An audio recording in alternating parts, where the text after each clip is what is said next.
Hello, I am Mr. Penguin, and welcome back to another Minecraft video, in which I'm going to be showing you how to make an infinitely expandable piston door. So this is the design right here, but it can be as big as you want it to be, as tall or as wide.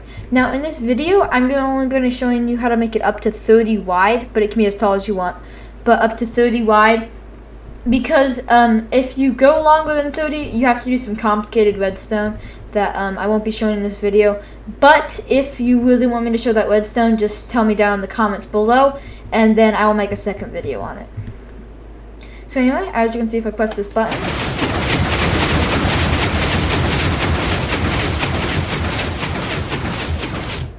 the door opens, and then if I go ahead and press it again,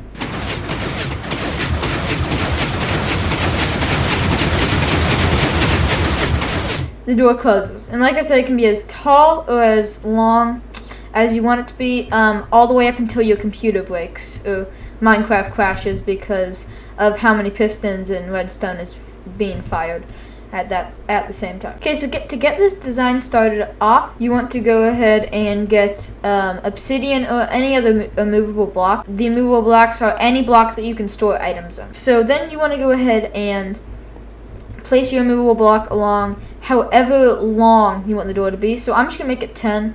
So I'm going to go 1, 2, 3, 4, 5, 6, 7, 8, 9, 10. And then you would go ahead and create this little contraption. So you want to go 1, 2, and then take an observer and a sticky piston. And then go 1, 2 with slime blocks again. And then place 1 there, and then place a sticky piston there. Go 1, 2, and break that one, and then place an observer right there, and then place a observer and a right there, and a sticky piston placing up like that. And then you want to go ahead and create this little design in front of on top of every single one of these pieces of obsidian. But see how I made this one out of slime blocks? You want to make the one next to it out of honey blocks, and then slime blocks, and then honey blocks, and then slime blocks, and then honey blocks, all the way down, so that this little slime block section is never touching another slime block section. Because slime blocks will stick to other blocks, but slime blocks, and so will honey blocks, but slime blocks and honey blocks won't stick to each other, so that's why you need to make sure that it goes slime block. This one's made of slime blocks, then honey blocks, then slime blocks, then honey blocks, then slime blocks, all the way down. Okay, so now that you've done that, you should see so make sure it's like this slime blocks, honey blocks, slime blocks, honey blocks, slime blocks, honey blocks. And then of course, once you finish making it and it breaks, if it breaks, then you want to make sure that all of these are lined up, and that's just so that none of these slime block sections are touching another slime block section, and none of these honey block sections are touching another honey block section. So then what you want to do is you want to go over here, and you want to go 1, you want to go up 2, and then over 1, and then up 2 more with slime block honey blocks, because this one's slime blocks and you want to do honey blocks. This one's honey blocks and you want to do slime blocks, and you want to go and make this shape all the way along like that, and all the way along like that, going slime blocks, honey blocks, slime blocks, honey blocks, slime blocks, honey blocks, and so on. Okay, so now that you've done that, you're gonna make sure it goes slime blocks, honey blocks, slime blocks, honey blocks, slime blocks, honey blocks, and so on. And if you just want it to be 3 tall, then you are good to go right here. But then if you want it to be taller than that, I'll show you how to do it. And of course, if you want it to be 2 tall, just break this top layer, and then you'll be good to go as well. But if you want it to be taller, then just stay around. And then so what you want to do is just take observers and run them all the way along like this, and then take sticky pistons and run them all the way along like that as well. So then you want to take honey blocks and go like that. And if this would be a honey block, you would make this slime block. So since mine is slime blocks, then I make this honey blocks. But if this was honey blocks, then I would make this slime blocks. And then I just want to go like that all the way down. Okay, so now that you've done that, you might notice there's kind of a checkered pattern going on, and that is a good thing, because so like I said, you don't want any of these modules sections right here to stick together. So since it's this checkerboard with the honey blocks and the slime blocks, that will ensure that they don't stick together. So then you want to grab, if you want to make it taller, of course. If you just want it to be 6 tall or 5 or 4 tall. Now, if you want to be 5 tall, you just want to break this top layer, and if you want to be 4 tall, then you just want to break these 2 top layers. But if you want to be even taller than this, which I do because I'm going to make it 10 tall and I've only done 6, then you want to take observers and run them across like this as well, and then take sticky pistons all the way along like that. And so you just want to keep creating these sections right here, this little thing with the L and then the observer and sticky piston going up and making sure it keeps this checkered pattern until it's as tall as you want it to be. Now, the very top section, you don't need to place in the observers or the sticky pistons, so then you'll be good to go.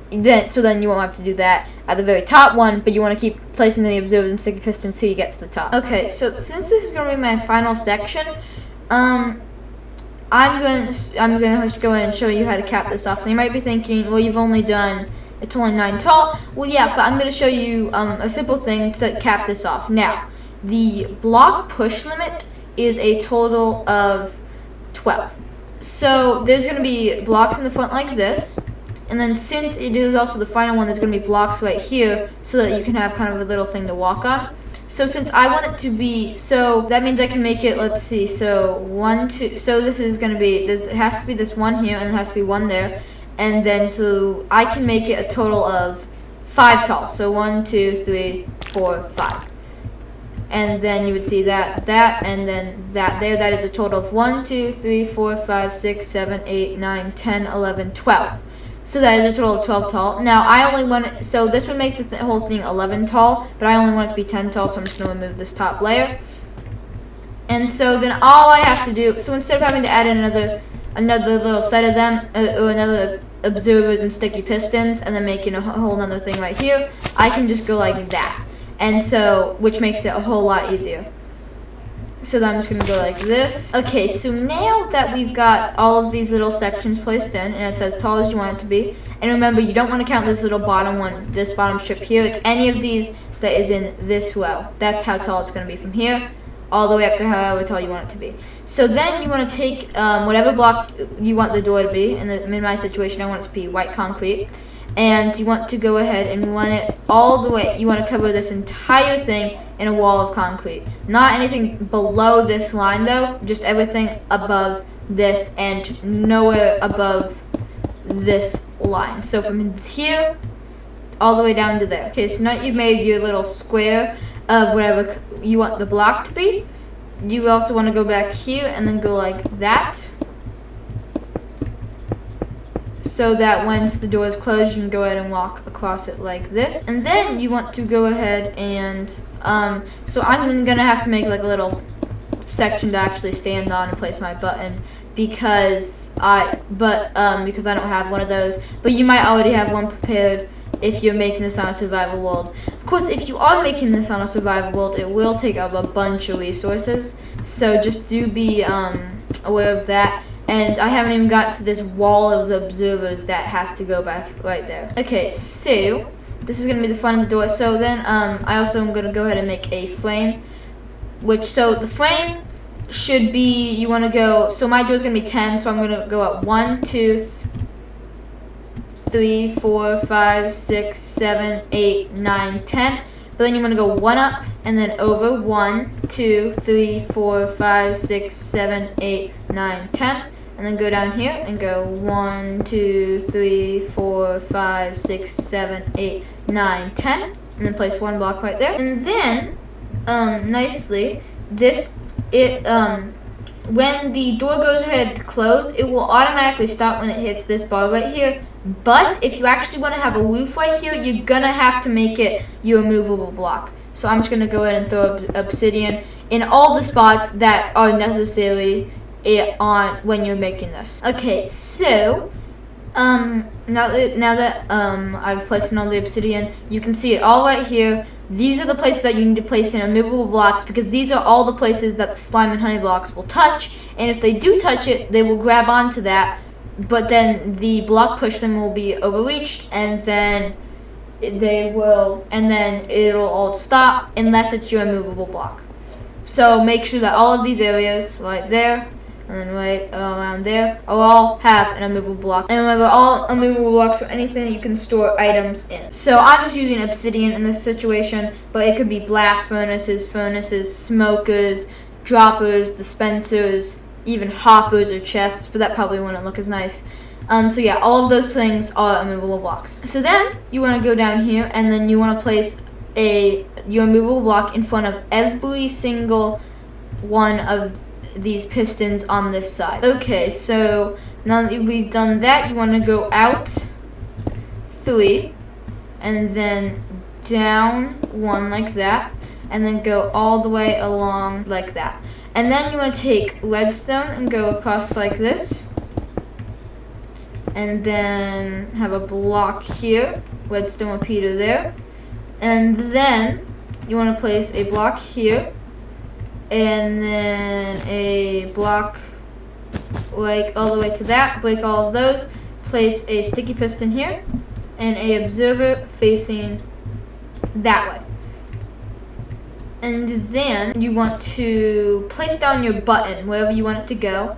So I'm just gonna have mine right there. And then you want to go below and place it in like that, and then take your redstone line and run it all the way down to here. Oh wait, sorry, you want to go ahead and place a block up like that, and then place redstone along like this, and then up to there. And then you want to have a sticky piston right there with a observer there, and then a blocks all the way along here. I think it's right there. I'm not 100% sure, but I will I'll place those in later because I need to actually have the door closed to actually be able to make the rest of that redstone. So then you want to go down here and place observers all the way down to 2 above the ground, like there, and then just bring all of these lines of observers all the way down, all the way until here. Oh, and then also I do want to mention that this design was originally created by Mumbo Jumbo. I'll have the link to that video in the description, but he never actually showed how to make it, so that is just what I'm doing. Anyway, so then you want to get below here, and then place in observers like this, all the way along here, so that the observers are facing towards the obsidian. So when you place it like that, the little red dot will be on the side that you were on. So all of these, and then see the little arrow, there's a little arrow there that points to where the observer is facing and will give the redstone output. So that's just a good way to make sure you've got it in the right position. Alright, so next, what you want to do, now this part is always a bit scary, but what you want to do is you want to go ahead and place redstone right down there. And then what you want to do is count how far this redstone line travels. So 1, 2, 3, 4, 5, 6, 7, 8, 9, 10, 11, 12, 13. Now, if it ever travels farther than 15, then you want to go ahead, which in case that ever happens to you, then you want to go ahead and place in a repeater, and that repeater has to be before this first observer, and the minimum is like right there. That would be right there, would be perfectly fine. Now I'm just going to have that there. It's not really necessary, but it's just going to be there, and I don't need that redstone there if I have it, because what's going to happen is the redstone repeater is going to get powered. It's going to power this block, which powers this sticky piston down here, which also powers this redstone dust, which will power this observer right here. Now, so what you want to do is back up your world, sacrifice your newborn, and go ahead and press this button. And hopefully, if you did everything correctly, the door will close. But we're nowhere near getting the door to actually be able to open. That was actually a lie. We are actually very close to getting the door to open because it is very, very, very easy to get the door to open, and it's a lot simpler than how we got the door to close. Because all we have to do to get the door to open is to power every single one of these observers, and then it opens. But so before we go ahead and do that, you want to take your movable block and place it down here as a failsafe, just in case you accidentally activate one of the modules, but not all of them, that would make the door close for one of them and then break the entire machine because they're not all closing in sync. So, now that we can actually see where these observers are, we are going to have blocks running all the way along here. And as you can see, this observer is perfectly lined up with this block, meaning when it gets when this sticky piston gets extended, it will power this block, which is awesome because we can run a redstone all the way along here, and then it'll power this redstone, which will act, and since all of this redstone will get activated at the same time, which will make all of these observers get powered in sync because they will detect the redstone getting powered. Now, if your door is bigger than 15 wide, this way, not that way does not matter at all, but if it's bigger than 15 wide, you want to take all of this redstone, anything that's on this light blue wall, and flip it over to the other side. So, of course, my door isn't longer than 15 wide, but I just wanted to show you guys what that would look like if it were longer than 15 wide. Now, so that's why I can go up to 30, because the redstone signal can only travel up to 15 all the way across. So if this were longer than 15, the redstone signal wouldn't be able to travel that far, and then the observer wouldn't get activated, which would be the case for down here as well. So now you could replace any of these with a redstone repeater, but that would make a small delay in it getting to here, meaning that these all wouldn't fire in sync, and it could mess up the whole thing. So you want to make this other thing here. Now that's why I can go a total of 30 long, because one side will do the half of it, and then the other side will do the other half of it. Now if you want to be longer than 30, you'd have to do a bunch of complicated redstone, which I won't go over in this video. But as I said at the beginning, if you want me to make a video on how to do that, just tell me in the comments below, and I will most certainly do it. So anyway, we're going to do the exact same thing we did again. We are going to back up our world, sacrifice a newborn, and then press the button. And then we're going to realize that I forgot to tell you guys to break this obsidian down here, and so the door would never have fired because the obsidian's in the way. Then we're going to do the same thing, back up our world, sacrifice a newborn, press the button. And if you did everything right, the door will close. Yay. Should have been more enthusiastic. But anyway, I do hope that you enjoyed this Minecraft video, and I'll catch you in